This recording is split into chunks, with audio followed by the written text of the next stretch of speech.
Buenos días, en este vídeo vamos a estudiar el concepto de sistema autónomo y de encaminamiento intradominio, para terminar viendo un poquito el protocolo OSPF. Hasta ahora lo que hemos estudiado es un encaminamiento donde tenemos una red constituida por un conjunto de nodos que están conectados por un conjunto de enlaces, pero suponemos que es una versión simple de una red donde todos los routers son idénticos, es decir, se puede decir que la red es plana, pero esto en la práctica, el tener una imagen homogénea de routers que ejecutan todos ellos el mismo algoritmo de enrutamiento es un poco simplista, por principalmente dos cuestiones. Por un lado está la escalabilidad. En el caso de Internet tenemos que, bueno, cada vez hay más redes conectadas a Internet, más routers. Entonces, al final, las tablas de encaminamiento son memorias que, si tenemos una entrada por cada posible destino en Internet, pues se hace imposible que podamos tener memorias lo suficientemente grandes para poder tener todas estas entradas. Además, si tenemos memorias grandes, lo más grandes posibles, en este caso, para ser implementadas en los routers, y tenemos muchas entradas, la cantidad de cálculos que debemos hacer a la llegada de un paquete entrante con todas esas entradas va a hacer que la red esté muy sobrecargada a nivel de computación, sobre todo los routers cuando deben hacer ese chequeo en sus tablas de encaminamiento. Por otro lado, tenemos el concepto de autonomía administrativa. Los ISPs son un conjunto de routers pertenecientes a una misma organización administrativa.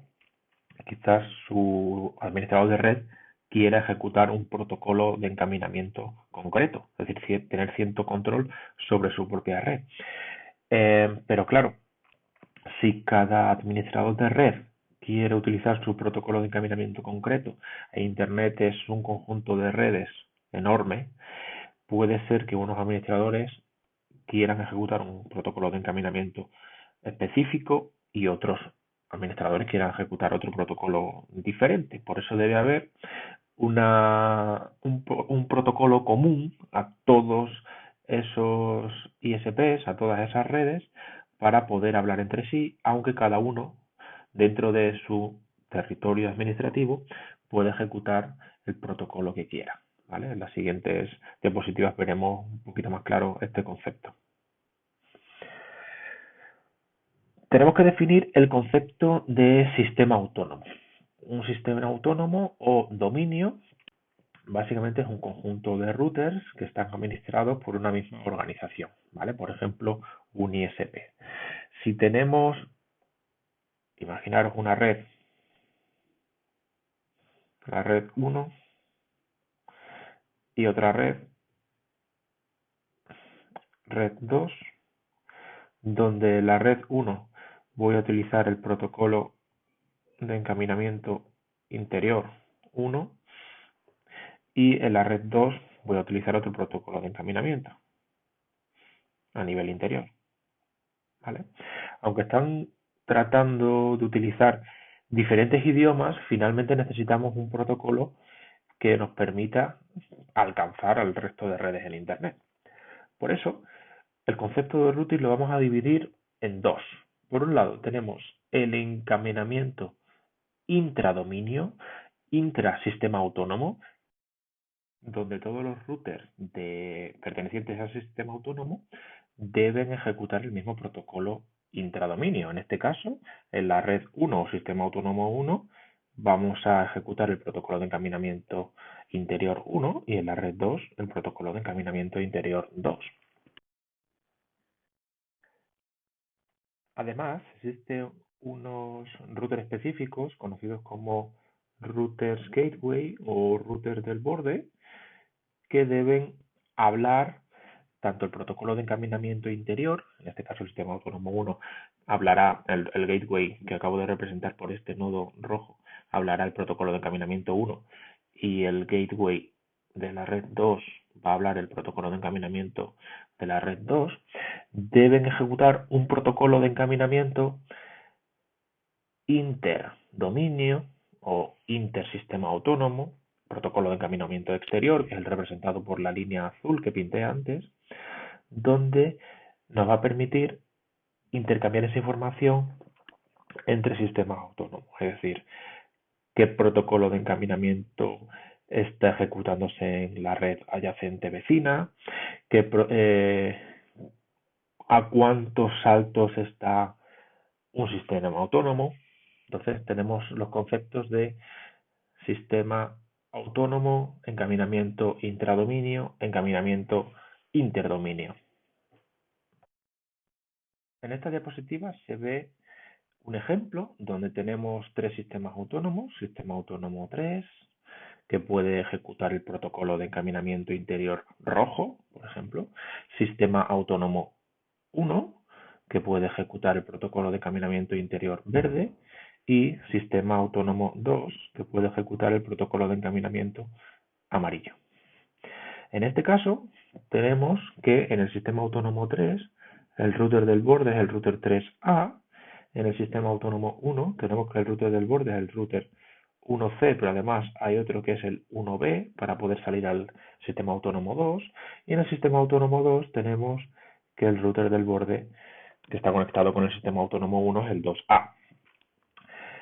¿Cuál es la pinta que tienen las tablas de encaminamiento? Si nos centramos, por ejemplo, en la tabla de encaminamiento del nodo 1D, este que tenemos aquí en el sistema autónomo 1, deben estar configuradas por información tanto del encaminamiento interdominio como del encaminamiento intradominio. ¿Por qué? Porque si pertenecemos al sistema autónomo 1, yo puedo ejecutar el protocolo de encaminamiento verde, que es específico del sistema autónomo 1, pero a su vez necesito utilizar información procedente de otro sistema autónomo 3, por ejemplo, cómo llegar hasta el router 3B o cómo de lejos está el router 2B, y eso lo realizo gracias al intercambio de información de la ejecución del protocolo de encaminamiento interdominio. Vamos a ver otro ejemplo donde tenemos un router en el sistema autónomo 1, por ejemplo el 1D, y recibes paquetes destinados fuera, ¿vale? Entonces debemos aprender a quién debo reenviar el paquete con el objetivo de salir del sistema autónomo 1. Porque en este caso, si imaginaros que el destino está en esta red, pues yo debo saber que puedo salir por esa red a través de este nodo del borde. Si fuera el destino esta red o esta red, yo debo aprender que puedo salir para allá a través de este nodo del borde. Entonces, por un lado, el sistema autónomo 1 debe ejecutar un protocolo de encaminamiento exterior para conocer cuáles son los destinos alcanzables a través del sistema autónomo 2, ya que sabe que tenemos conexión con el sistema autónomo 2 y con el sistema autónomo 3, como si fueran los vecinos, los sistemas autónomos vecinos, pero debo saber hasta dónde puedo llegar saliendo por el sistema autónomo 2 y hasta dónde puedo llegar saliendo por el sistema autónomo 3. Y una vez que aprenda esa información, yo esa información la debo propagar dentro del sistema autónomo, utilizando una versión del protocolo de encaminamiento interdominio para propagar esa información de forma interna.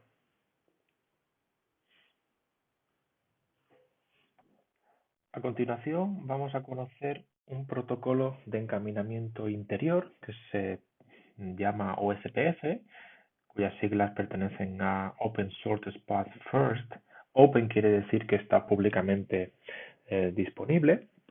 En el caso, por ejemplo, del protocolo de encaminamiento anterior, que hemos visto en la diapositiva anterior, IGRP, Interior Gateway Routing Protocol, era propietario de Cisco hasta el 2016, que se hizo públicamente disponible, y luego también tenemos otro protocolo de encaminamiento que es parecido, ya lo hemos visto en prácticas, que se conoce como Routing Information Protocol. Vimos la versión 1 y la versión 2 en las prácticas con Cisco Packet Tracer, pero ahora lo que nos ocupa es conocer cómo funciona el protocolo OSPF. OSPF es un protocolo de encaminamiento interior que utiliza el algoritmo de estado de enlace. Lo que hace es diseminar la información de estado de enlace al resto de nodos de la red. Ya sabemos que en el protocolo, en el algoritmo de encaminamiento de estado de enlace, para ejecutarlo localmente en cada nodo de forma distribuida, se debe conocer el mapa de la red completa, la topología de la red completa, cuál es el coste de cada uno de los enlaces, y este protocolo lo que hace es cada router difunde la información del estado de sus enlaces cuando se produce un cambio. Ese cambio puede ser, por ejemplo, un cambio en el coste de uno de sus enlaces o que esté activo o inactivo. Además, cada cierto tiempo, como máximo una vez cada 30 minutos, se difunde el estado de un enlace, ¿vale? De hecho, se dice en el RFC que esta actualización periódica de los anuncios de estado de los enlaces proporciona más robustez al algoritmo de estado de enlace.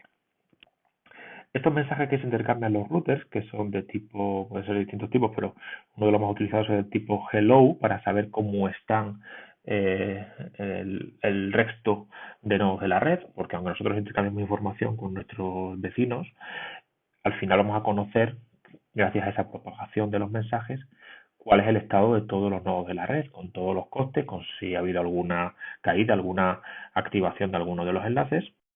Entonces el protocolo lo que hace es ejecutar el algoritmo de Dijkstra en cada uno de los routers, con toda esa información de la visión global que tenemos de la red.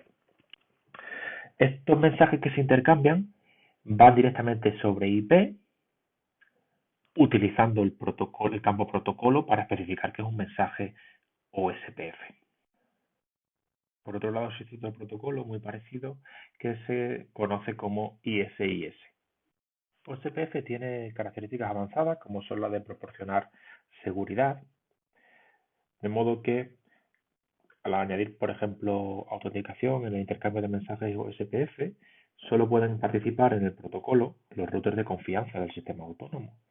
Se puede utilizar autenticación simple o autenticación basada en el algoritmo MD5, que es más compleja, de modo que, bueno, solamente aquellos routers que nosotros hemos dado de alta para que puedan participar en las tareas de encaminamiento puedan trabajar con este protocolo y no haya nadie que inyecte tráfico o SPF de forma maliciosa. Por otro lado, podemos trabajar con caminos que tengan el mismo coste, es decir, podemos hacer un encaminamiento múltiple por caminos que tengan el mismo coste, ¿vale? En el caso de RIP solamente podríamos utilizar un único camino, pero en este caso podemos hacer un Equal Cost Multipath Routing. Es decir, puedo diseminar el tráfico por rutas que tengan el mismo coste para llegar a su destino. Además, se pueden utilizar diferentes métricas de calidad de servicio, de tipo de servicio, en función de la aplicación que utilicemos y del servicio que queramos proporcionar.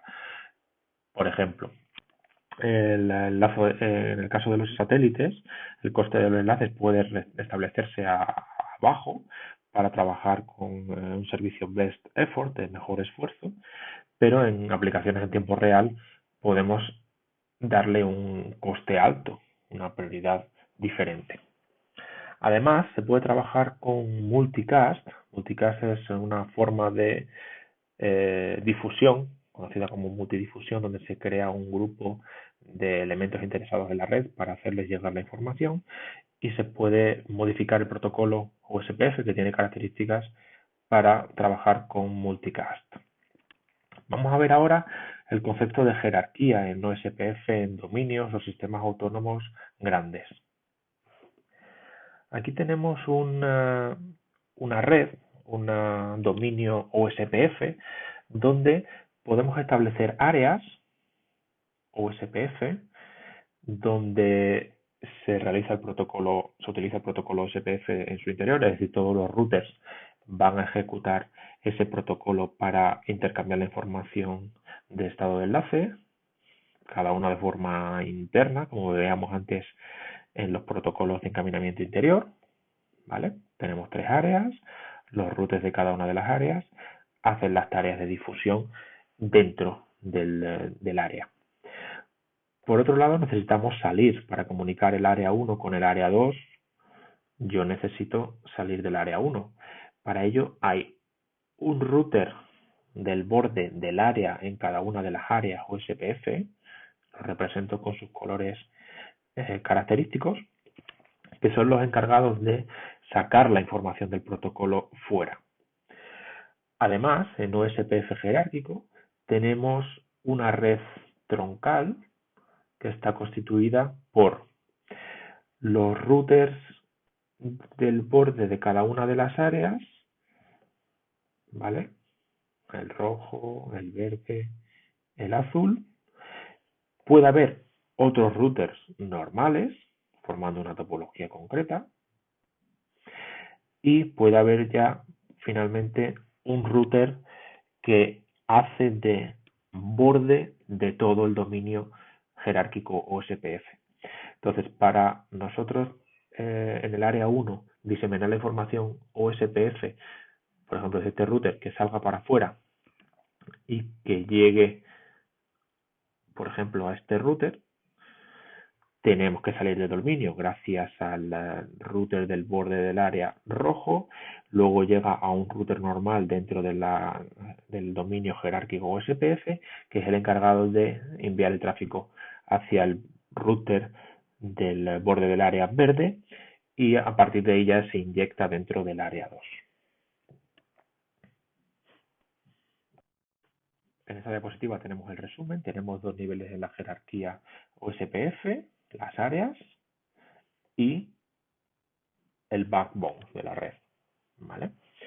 Entonces el intercambio de información de los mensajes OSPF se realiza dentro del área y luego ya podemos salir del área gracias al nodo o al router del borde, que son los que tenemos aquí. Hace un resumen de las distancias en su propia área y se lo envía a los routers del borde de las otras áreas. A su vez tenemos otros routers en el backbone, como hemos visto antes, en la parte superior de la diapositiva, y uno raíz que nos permite salir hacia afuera, hacia otros sistemas autónomos.